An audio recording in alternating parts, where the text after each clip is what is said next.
Então, mais um acesso do podcast e dessa feita para falar de inteligência artificial, o que que é hype, o que que funciona, o que que nós devemos estar olhando enquanto empresários.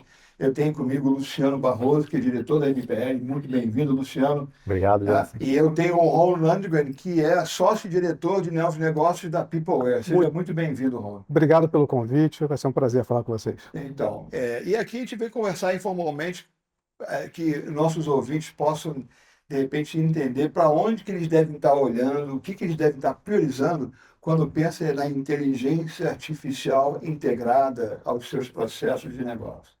Eu sei que, Luciano, você que esteve no AI Summit em Rio, né, apresentou já lá algumas dimensões que você provavelmente já está praticando junto aos seus clientes. Eu queria então que você trouxesse já esse ponto como partida para a gente fazer a nossa conversa aqui hoje. Excelente, Jansen.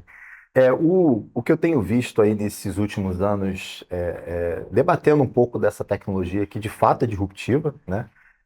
A tecnologia ela não é hype, eu acho que o hype passa pelas pessoas, né? E eu tenho percebido que depois da alta popularidade ali do ChatGPT, no final de 2022, eu brinco que começou uma corrida maluca de quem vai implementar a IA generativa primeiro, né? E alguns CIOs que eu conversei, eles até me relatavam uma dificuldade de gerir essas expectativas, né, internamente, né? Coisas do tipo, a gente precisa implementar algo de IA generativo, né? Mas em que processo, né? Então, assim, você fica você meio que troca a ordem das coisas. Você começa pela tecnologia para depois você encaixar nos problemas de negócio, né? Então, eu acho que isso é um pouco do hype. Hype com a mistura do medo de ficar para trás. Porque acho que todos, né, nós aqui como líderes das empresas, você também fica preocupado de ficar para trás, né?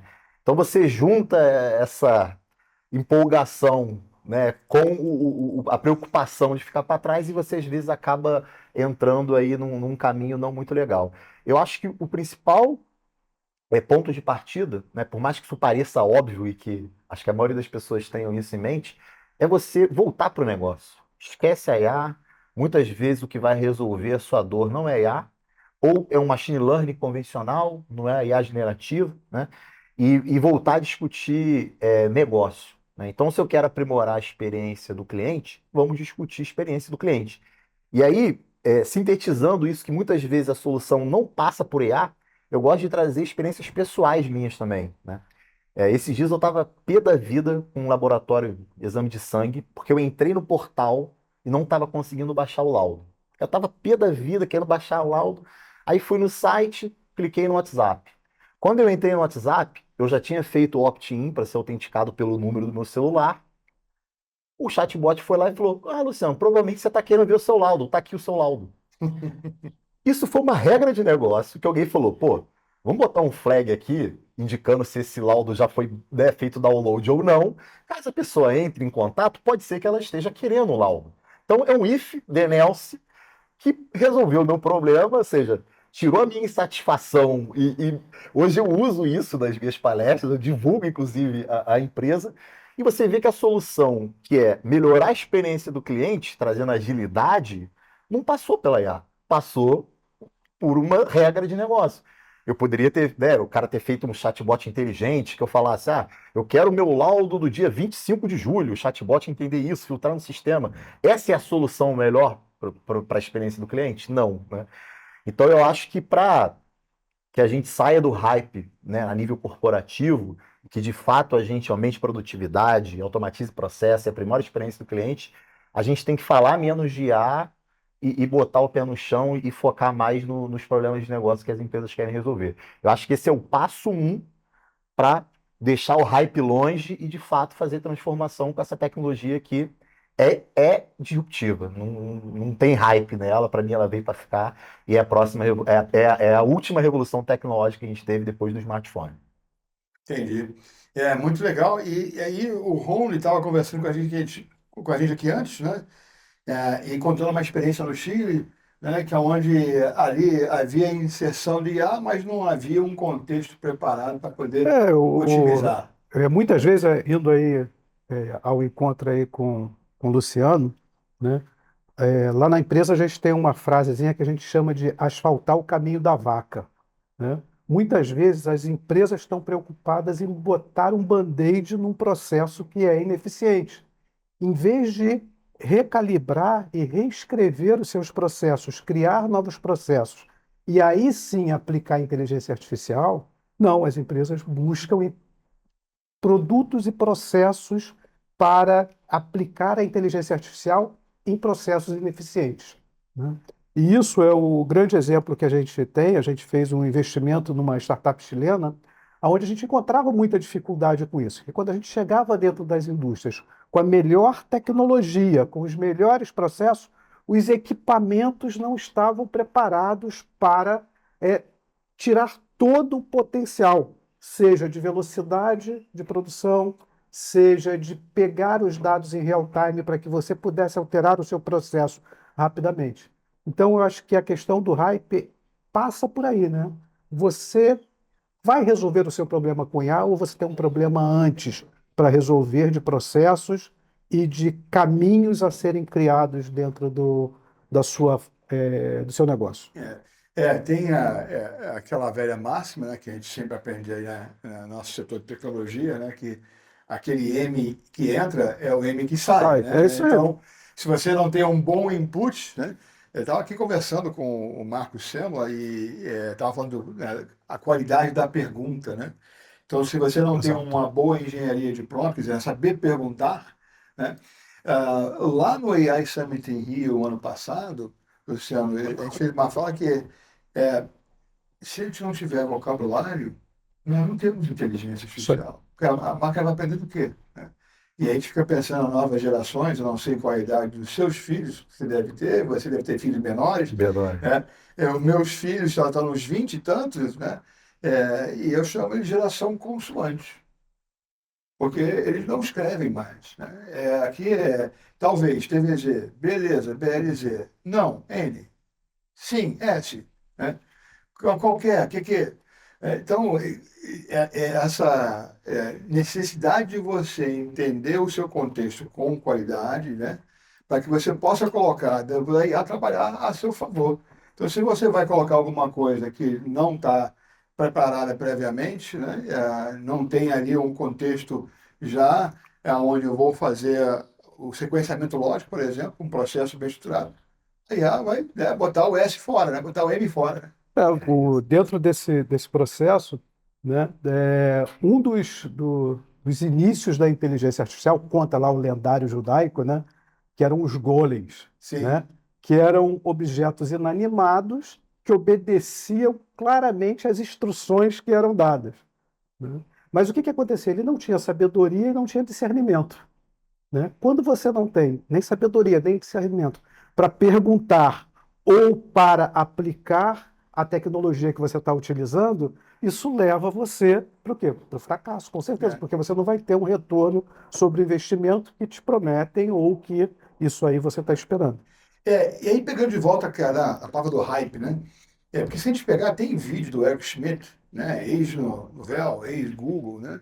Está falando já da superinteligência, nem da AGI, está falando da SGI, né? Então fica aqui essa extensão que ele diz que daqui a 5 anos, 5 a 7, nós vamos ter uma superinteligência que vai ser mais inteligente que todos os cérebros dos seres humanos somados, né? E aí a pessoa, como é que é isso, né? Mas aí vamos trazer aqui para a realidade, né, para o chão, né? E o que está nós vivenciando é a generativa, né? Quem é que vai saber AGI, SGI? Tá? E aí na generativa, aonde que a gente consegue perceber, dentro do contexto empresarial, a melhor aplicação, onde está produzindo o melhor resultado, onde está realmente efetivando produtividade, Luciano? Eu gosto muito de quando eu faço algum evento de IA, ou até, por exemplo, lá na palestra do AI Summit, né? De trazer um pouco, principalmente as áreas de negócio, né?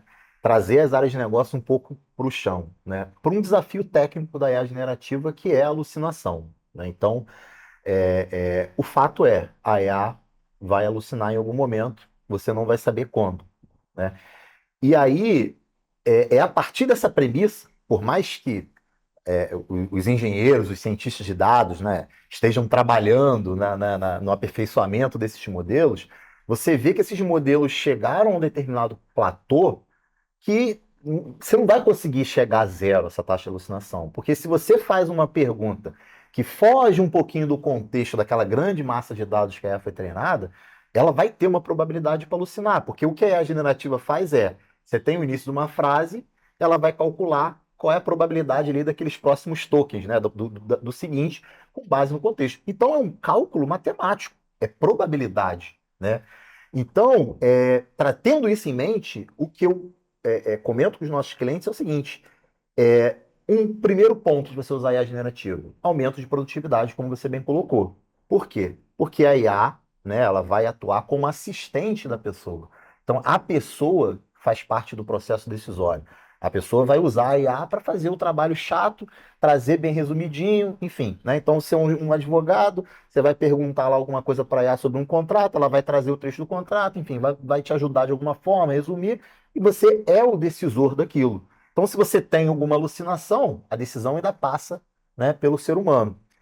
Quando a gente fala também de automação de processo, eu também vejo com um bom caso de uso. Por quê? Da mesma forma que a IA alucina, um modelo convencional de machine learning, né, de aprendizado de máquina, ele também pode apresentar um falso positivo, né? Então, o que é o falso positivo?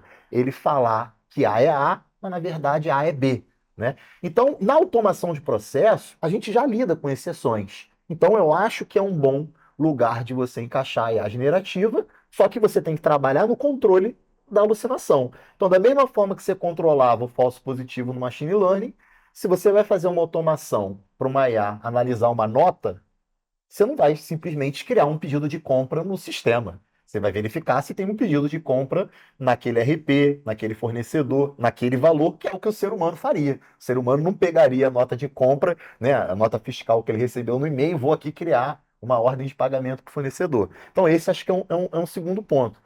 Um terceiro ponto é você aprimorar a experiência do cliente, né? Eu sempre gosto de trazer experiências pessoais que eu acho mais legal. Eu, como consumidor, eu fico extremamente frustrado da dificuldade que é para a gente buscar informações em contratos que a gente tem com instituição financeira, né? Um contrato do cartão de crédito, uma pólice de um seguro, né? Então você imagina você perguntar para ela e falar, pô, você bateu, ninguém lembra aqui o dano de materiais a terceiro do seguro de carro, eu não lembro o meu de cabeça. Você bateu, chega lá no WhatsApp da seguradora, pô, qual o valor de dano material a terceiro mesmo? Aí a vai e te responde. E aí, claro, quando você for acionar o seguro, vai ser verificado se aquele valor. Enfim, então você está trazendo a informação de forma rápida, mas você ainda tem a pessoa ali, né, no processo decisório, na análise da informação que a IA generativa traz. O que eu acho que as empresas podem deixar para depois, que eu acho que é o novo hype que está tendo na inteligência artificial, são os agentes autônomos, né? Sim. Então a gente viveu o hype da IA generativa. Agora a gente está entrando no outro hype que é o agente autônomo. E tem muita gente de tecnologia, né, que está surfando no hype. Não, que a gente de IA tem que ser 100% autônomo. Na verdade, a gente de IA é uma solução de IA que analisa um contexto e vai tomar uma ação e vai tomar uma decisão. Se o nível de autonomia, quem tem que definir somos nós, donos dos Quer dizer, quem vai processos. dar as regras por trás do que ele vai decidir somos nós. Somos nós. Então, assim, o que eu deixaria para depois é um agente 100% autônomo. No máximo, um chatbot para atendimento ao cliente de N1 pode ser 100% autônomo. Um agente para tomar uma decisão de orçamento, eu acho isso furada. Eu acho que a gente pode deixar isso para depois, que está muito embrionário ainda. É. Eu acho que o maior exemplo que a gente tem aí de retorno sobre o investimento da aplicabilidade da inteligência artificial, né? A gente já usa isso há muitos anos, né? Quem é do mercado financeiro conhece o famigerado Credit Score, Behavior Score, Collection Score, né? Onde você usava técnicas de análise discriminante, que eram técnicas estatísticas, para tomar a decisão se o crédito tinha alta probabilidade de se tornar inadimplente ou não, frente à receita dele. Então, o mercado financeiro ele já foi acostumado a trabalhar nesse modelo, de buscar modelos estatísticos, porque era impossível, né, você analisar. Antigamente, analisar 2.000, 3.000 fichas era fácil, né? Agora, analisar 100.000 fichas na velocidade que o cliente necessita é muito difícil. Então, a partir desse momento que o mercado financeiro conseguiu trazer essa nova tecnologia de modelagem de aprovação de crédito, isso melhorou tremendamente a rentabilidade. E não só a rentabilidade, a própria experiência do usuário foi afetada em cima disso, porque ele já começa a perceber quais são as oportunidades que ele pode criar ou não utilizando a inteligência artificial. Então, a gente estava falando mais cedo, né, que todo esse movimento que a gente está vivendo, e é um grande momento para se estar vivendo, né? É, já fui surfista, né? Então a gente adora o lip da onda, né? Vanguarda, né? Ah, Mas então, ele estava comentando que no final nós estamos mais vivendo uma transformação cultural e não transformação digital. A digital já aconteceu, né? E na questão da transformação cultural, que lida com as pessoas, dentro das organizações, quem são as pessoas que vão ser os campeões iniciais, que vão ajudar a fazer a pavimentação do asfalto para a vaca poder passar? eu acho que isso é uma grande questão, né? E aí é uma crença minha, é que essa nova tecnologia trouxe a democratização da informação. Mas, como já diz um grande filósofo, né, grandes poderes trazem grande responsabilidade, sabe quem falou isso? O Uhum. tio Ben, né, do Peter Parker, lá do Homem-Aranha, Sim. né? É, é, precisa ter muita responsabilidade, né? Você tem que ter a capacidade de disseminação da cultura, mas com controle. Você tem que ter a capacidade de essa democratização da utilização de ferramentas faz surgir uma massa crítica dentro da sua empresa que pode movimentar todos os processos dentro da empresa. Seja o processo operacionais, seja o processo de vendas, seja o processo de controles, seja o processo de segurança. Então a gente tem que sempre equilibrar muito, né, para não matar essa criatividade, né, por Sim. excesso de segurança, mas também não deixar completamente livre para que todas as pessoas possam fazer tudo ao mesmo tempo, utilizando ferramentas diferenciadas e, principalmente, correndo o risco das alucinações de aplicar ferramentas que existam viés aí para dentro dos É, seus processos. é interessante, né? Eu estava comentando aqui novamente no podcast anterior. Eu gosto de fazer muita analogia com o esporte, né? E tem uma analogia que eu faço com a questão de como é que a gente deve perceber a IA, porque a gente tem o lado produtivo, mas tem o lado também do negativo do ponto de vista que ele também pode virar uma ameaça em mãos erradas, né? E aí você tem que ter como é que eu busco o equilíbrio para controlar essas duas situações. O golfe, né, o princípio básico é o grip, porque a mecânica é o seguinte, aquele swing que o jogador faz, né, braços, taco, braços e ombros, é como se fosse uma coisa só, um pêndulo, né, que faz aquele movimento. E para que você possa efetivamente transformar o taco e seus braços e ombros num pêndulo, você tem que segurar bem o taco. E segurar bem o taco, que é o grip, né? O Ben Hogan, que foi um grande jogador de golfe, ele escreveu um livro, Os Cinco Princípios Básicos, e ele fez uma analogia maravilhosa que eu uso agora para IA. É o seguinte, você segura o taco que nem você segura um passarinho. Você segura forte o suficiente para ele não voar, mas não tão forte que você irá matá-lo, que é o grande desafio que nós temos hoje, né? E mais, né, que é a preocupação que muitos têm, especialmente aqui no Brasil, e quando a gente vê o que está acontecendo em termos do ambiente regulatório, que está sendo deliberada, a PL 2338 lá no Senado, né, com um viés muito dos juristas, né, de você estar querendo, de repente, regular aqui a própria tecnologia, quando na verdade você tinha que estar regulando os outputs, os outcomes, né? Que não importa, né? A tecnologia está sendo comandada, o uso dela por alguém que está querendo se beneficiar de uma maneira ilícita, alguma coisa parecida. Mas eu gosto muito da analogia do passarinho, Eu né? também. Porque é o desafio, né? Você está constantemente estimulando o passarinho na mão. E queira ou não queira, cara, tem um ditado aqui no Brasil que a gente fala assim, como é que é? Água morro abaixo e fogo morro acima, ninguém segura. Ninguém segura a tecnologia. Não. Não adianta, por mais que os juristas, por mais que o legislativo tente fazer uma regulação, sempre vão existir portas de saída, seja internamente no país ou de tecnologias externas que nós vamos ser obrigados a fazer. E aí a decisão nossa vai ser muito seguinte: eu quero ficar reboque ou eu quero aproveitar a grande oportunidade que o mercado está dando de desenvolvimento dos países menos privilegiados. Então, isso aqui é como se fosse a ONU das entidades empresariais, a WITSE, né? A SESP, ela representa o Brasil nela, E aí cada país tem a sua entidade. Então, os Estados Unidos é o CTA, a Argentina é o SESI, a Malásia é o PICOM, e a gente atua como um dos chairmans dessa entidade, e lá eu sou responsável justamente pela, que se chama Força-Tarefa de IA, muito do contexto regulatório, Sim. né? Então, a gente tem já 3 policy papers publicados e distribuídos para os governantes entenderem melhor o que eles precisam fazer ou não fazer quando pensam no ambiente regulatório de IA, né? Obviamente, está numa infância grande, né? A preocupação do Brasil é que, primeiro, a maior parte dos nossos legisladores não tem esse conhecimento técnico, a proficiência mínima, né, para deliberar. E segundo, é a fragmentação político-partidária do Brasil, que cria várias dimensões, né? É difícil você concatenar e chegar num consenso geral. Mas eu vejo que, a gente falou, né? Água abaixo, fogo acima, não vai ter como segurar, né, Luciano? Eu acho que você tem que escolher, vamos botar assim, né, os principais prejudicados dessa tecnologia, né, vamos colocar assim. Eu lembro que no Rio AI Summit estava um debate muito interessante, né, sobre a questão do web scraping, né, que é quando, por exemplo, você pergunta alguma coisa em alguma IA generativa, Gemini, GPT, e ele faz assim, buscando na internet.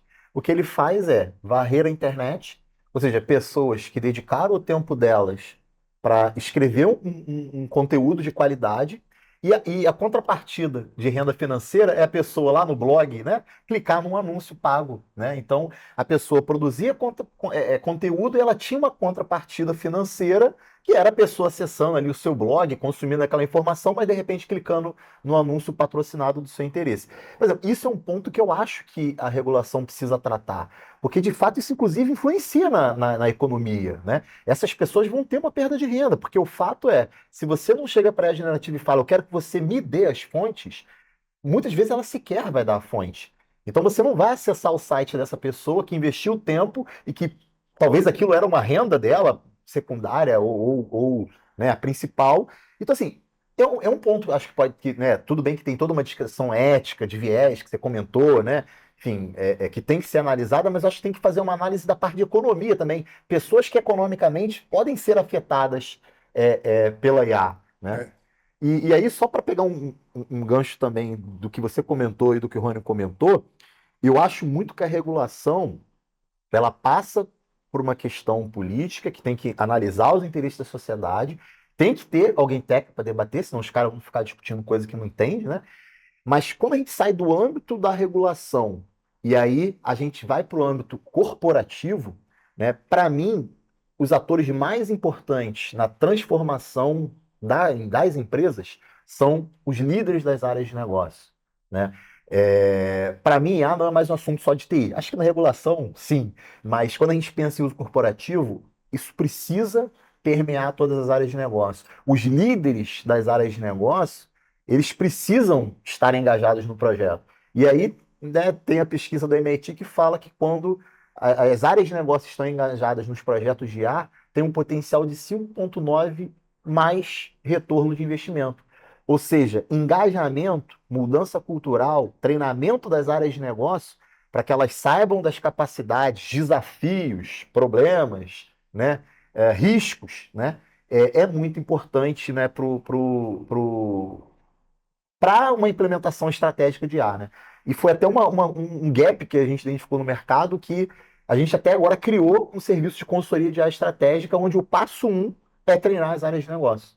Eu acho que são os atores que têm as dores, são os atores que vão ter que lidar com as exceções, são os atores que vão passar pela mudança de processo, Rony, que você falou lá no início.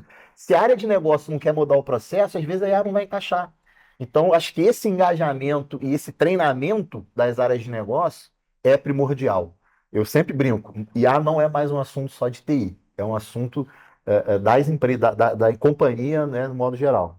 não, é interessante isso que você está falando, né? Porque novamente corrobora com a gente comentou da transformação cultural, né? Porque e esses líderes, né, não só têm que assimilar esse novo conhecimento, mas eles passam a ser os campeões que vão disseminar isso para o resto dos colaboradores, o resto do time, né? Porque na medida que eu enxergo e aí trazendo um pouco do que a gente vivencia lá fora, né?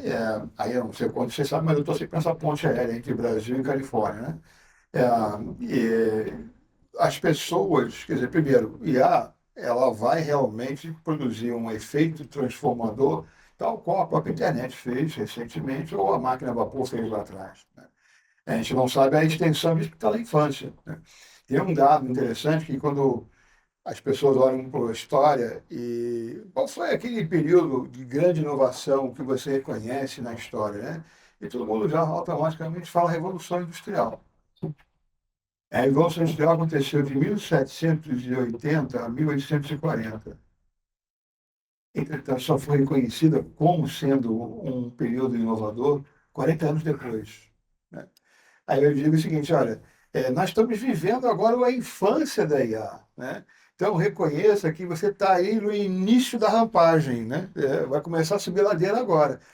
Então, o que nós estamos vivenciando agora provavelmente não vai ser igual o que vai acontecer daqui a pouco, 1, 2 anos para frente, né? Mas o mais interessante é que, muito provavelmente, nós não vamos levar mais 40 anos para ser transformados, né? Você pensar, olha, uma das coisas que eu digo que é a verdade absoluta, além de pagar imposto e morrer, né, é que agora a gente administra a mudança com piscar de olhos, que é a velocidade da mudança, né? E quem vive a história não reconhece que está vivendo a história, né? Isso, não Não, sabe, não ele não sabe que ele tem. está vivendo a história, porque os parâmetros dele são diferentes, né? Não, e até porque, né, eu acho que acontece com todo mundo agora, né? A gente se sente mais acelerado nesse Sim, mundo que a gente está vivendo hoje, né? Comparado a outras gerações. E esse nível de aceleração, ele não dá tempo de você poder respirar e se extrair e ter uma visão de floresta.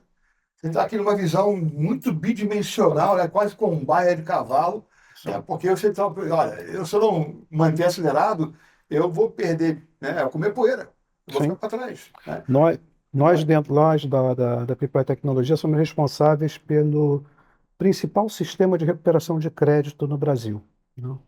E a gente tem notado muito esse efeito junto aos nossos clientes, né?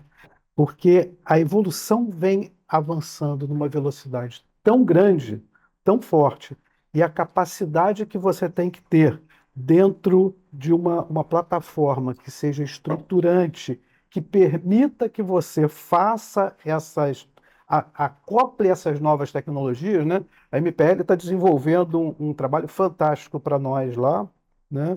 De IA generativa, né? Para que eu consiga falar melhor com o meu cliente, que eu consiga atribuir a esse cliente a capacidade de identificar a necessidade dele e que eu possa fazer uma melhor oferta de recuperação para ele, de negociação para ele.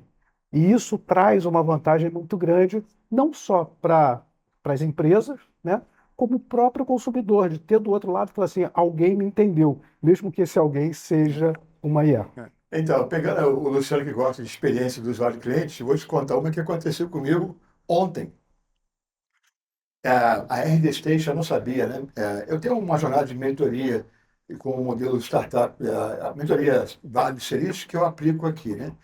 E estava dentro da turma, né? E aí uma das participantes trouxe que a RD Station tem lá gratuitamente, lá uma landing page, que você vai lá e dá as informações, seu prompt, para definir, inclusive do ponto de vista emocional, qual é o contexto do seu principal persona.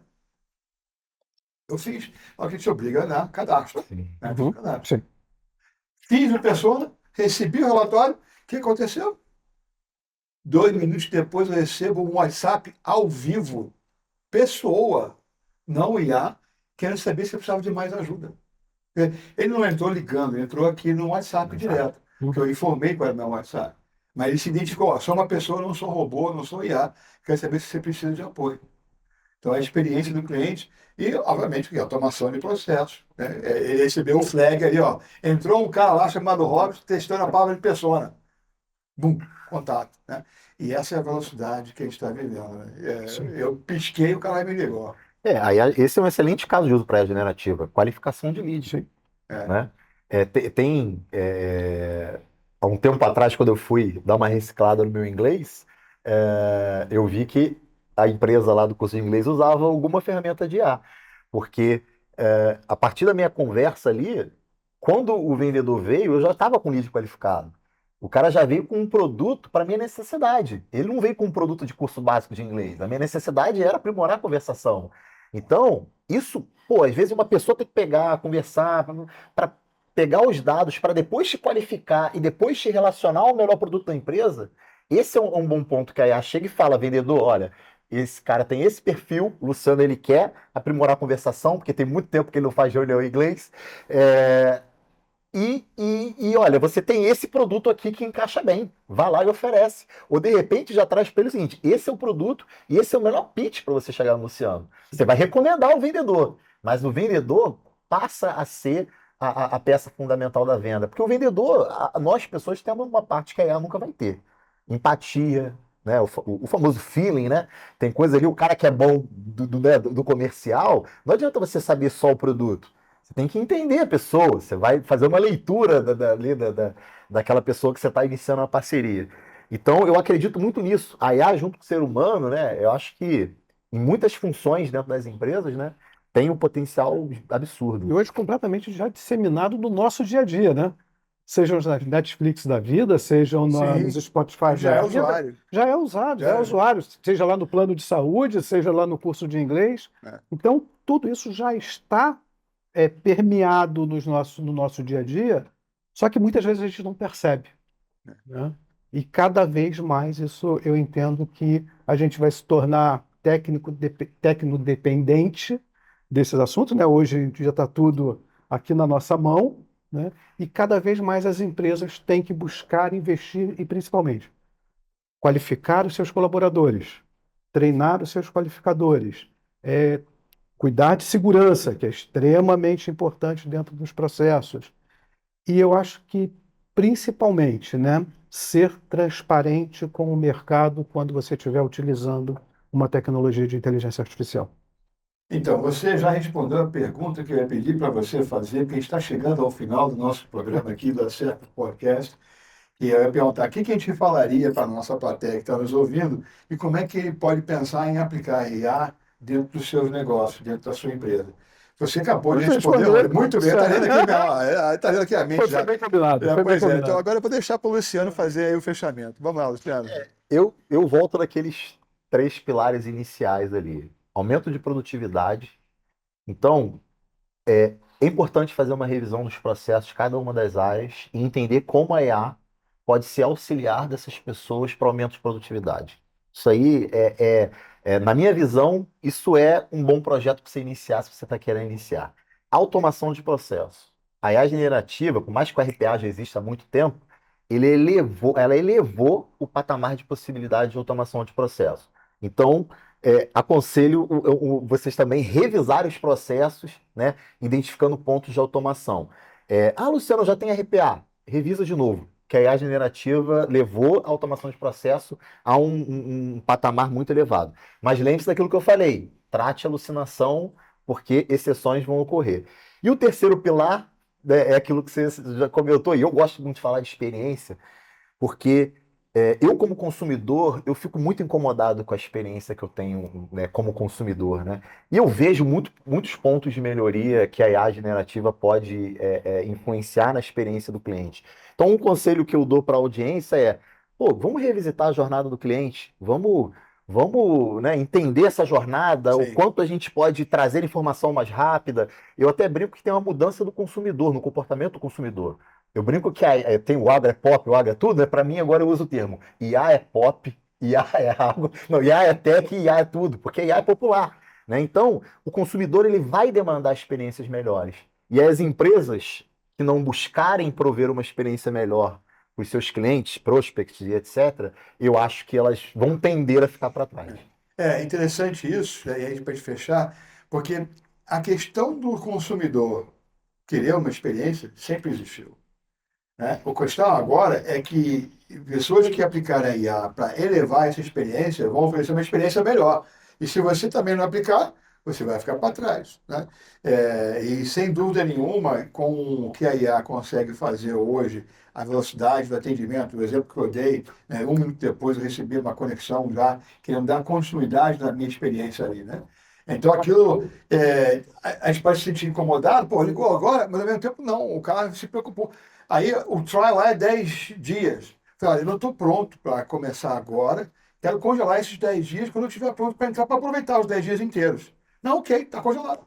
Então, de qualquer maneira, eu quero agradecer muito o Luciano Barroso da MPL, agradecer o Ron Langer da Peopleware, né? O nosso Alpater vai gostar muito de saber, porque são duas empresas que estão aí utilizando a IA para atender melhor a sua base de clientes, né? Para fazer melhor usando os seus processos internos para ter aí, obviamente, um resultado melhor na frente, junto aos nossos clientes, porque no final do dia, né, o que você fala, se o cliente não tiver a experiência positiva, a fila vai andar.